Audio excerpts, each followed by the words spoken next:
I would say after catching about 100 yellowfin croakers that this one is the fattest I've ever seen. We're gonna find out what's inside. Hint, it's not roe. After that, I'm gonna prepare a dish with what we find inside, eat it, and share what we really think about it.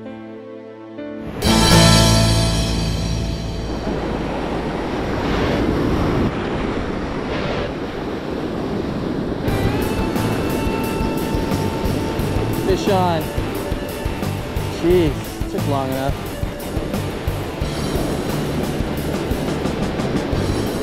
Lively. Big yellowfin croaker. I've caught bigger croakers, but this one takes the prize as far as the plumpest croaker I've ever caught. When I saw it, the first thing that came to mind was a bluefin tuna. Obviously, not in terms of size, but in terms of overall shape, which is kind of like a torpedo. That is the fat yellowfin croaker. Look how thick that is. You've been eating well, that's for sure. Surfishing in the evening is just beautiful. Take a look at that sunset. If you take a look at the profile of this fish, you can see that it's really, really thick. And my guess is it has something to do with the contents of the stomach. It's not just the size of the fillets. My guess is it's been eating really, really well. And we'll see when we open up the fish, or it's got a very large roe sac. So we'll know in just a second.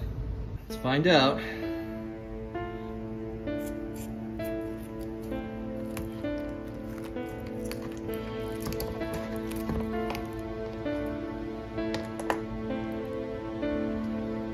Okay, it's a male. That's the milt, aka the fish sperm, which actually you can eat as well. It's got a lot of it. Wow. Look at that. It's got two of these milk sacs. Here's one.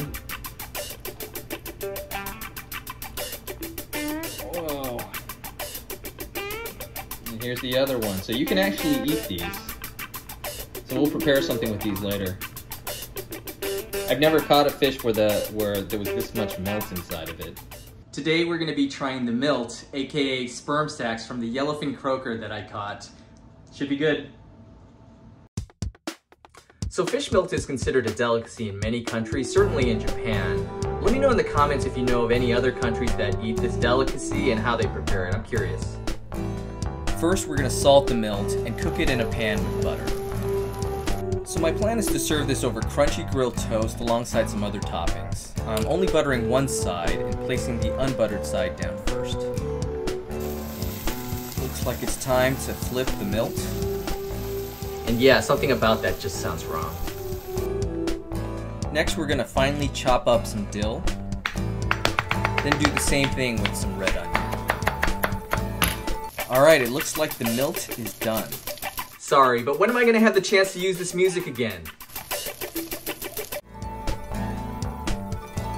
While we're waiting for this to cool down, I'm gonna flip our bread over to the buttered side.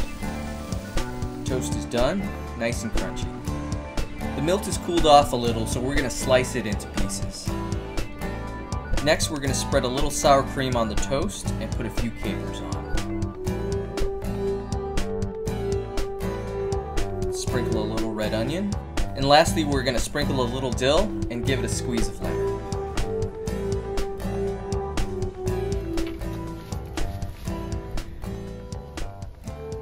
All right, here it is. Ready to try our yellowfin croaker milt on top of crispy toast with some capers, red onion, and dill. I'm looking forward to this. I don't know about him, but all right, let's try it.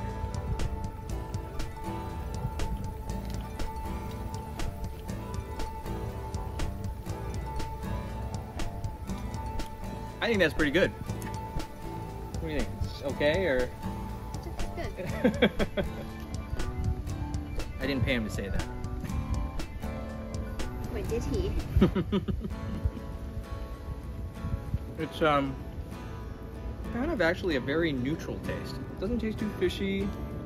If we didn't have all of this stuff, like the butter and the capers and all this stuff, it almost would taste like Egg.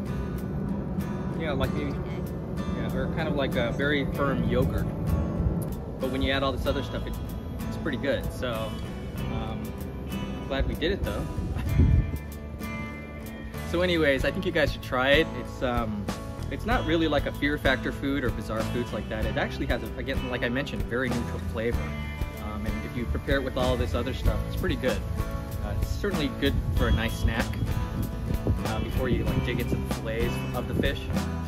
All right, thanks for watching, and we'll see you on the next one. You can have the rest.